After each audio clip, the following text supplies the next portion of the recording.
Assalamu alaikum viewers. Hopefully you will be inside the homes due to the spread of this coronavirus, and unfortunately you need to be inside the homes up to 30th of June 2020 due to the extension in the lockdown period. And we have to go for the continuation of our classes. Today we are in the class 12th. It is chapter number 6, United Nations Organization or International Organization. Dear viewers, just so you know that the world has witnessed the two world wars. The first world war broke out in the year 1914 and it lasted for 5 years, ended in the year 1918. After that there was a League of Nations was formed to prevent the world from wars, but it could not happen. In the year 1939, another world war broke out between Allied powers and Axis powers. That resulted the heavy toll of the human lives. After that, the world leaders came together to think, to overthink, to rethink about the formation of an organization which can prevent the wars. As such, an international organization in the name of United Nations Organization, or what we call UNO, was formed on the 24th of October 1945.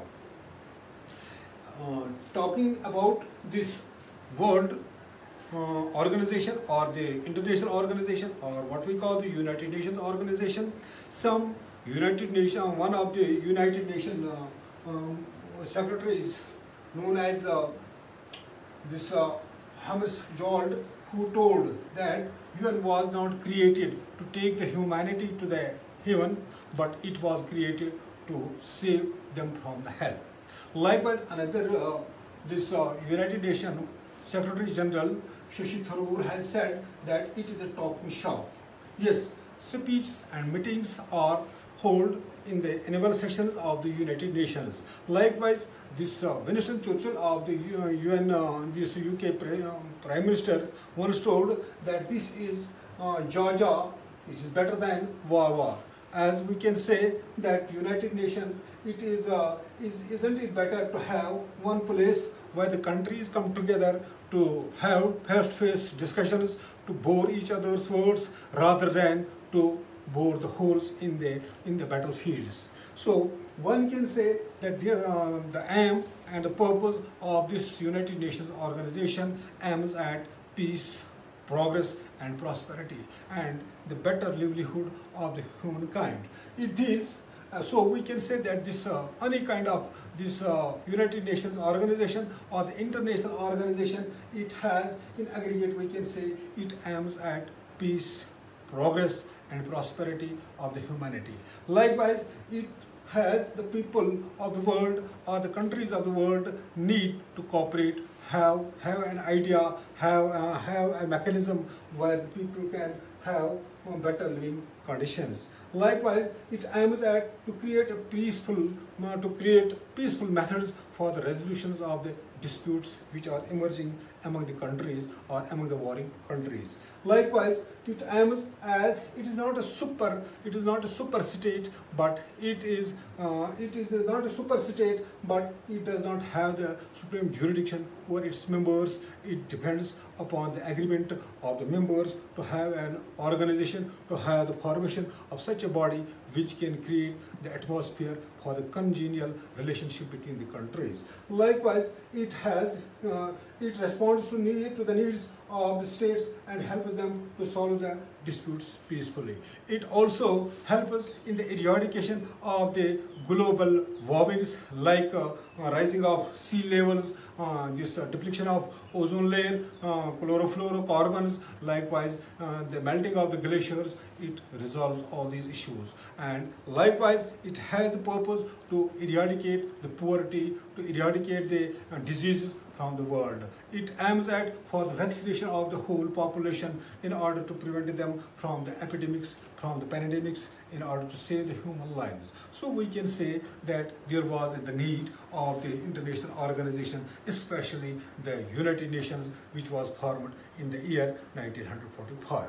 So one can say it was not created within a day. It took several years for its formation. In the year 1941, we can say the Atlantic Charter was signed between the three big powers. At that point of time, when US, the Franklin of the US and the Roosevelt of the USSR and the Winston Churchill of UK agreed to sign the Atlantic Charter. After, in the year 1942, on 26th of January, the Allied powers who were fighting against the Axis powers came together, met in the Washington DC and supported the Atlantic Charter and signed the declaration of the UNO.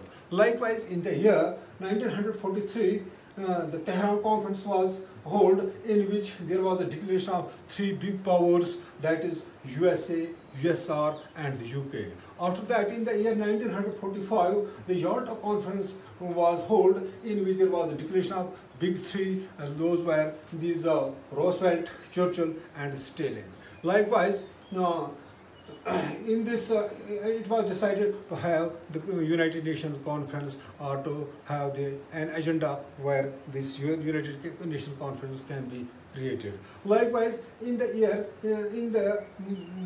2 months long meeting was held in the San Francisco in the year 1945, which took place in the April and May of 1945. After that, on 26th of June 1945, the United Nations Charter was signed by the 50 countries, and later this was signed by the Poland on 15th of October 1945 as a 51st member. Likewise, India signed this. Likewise, after that, on the 24th of October, the United Nations Conference, the United Nations Organization or UNO came into being. As such, henceforth, we celebrate 24th of October as the United Nations Day. Likewise, India signed the UN Charter in the year 1945 on 30th of October 1945. That's all about this, the formation of this UNO. By tomorrow, inshallah, we will go towards the evolution of this United Nations organization. Thank you. Have a nice day.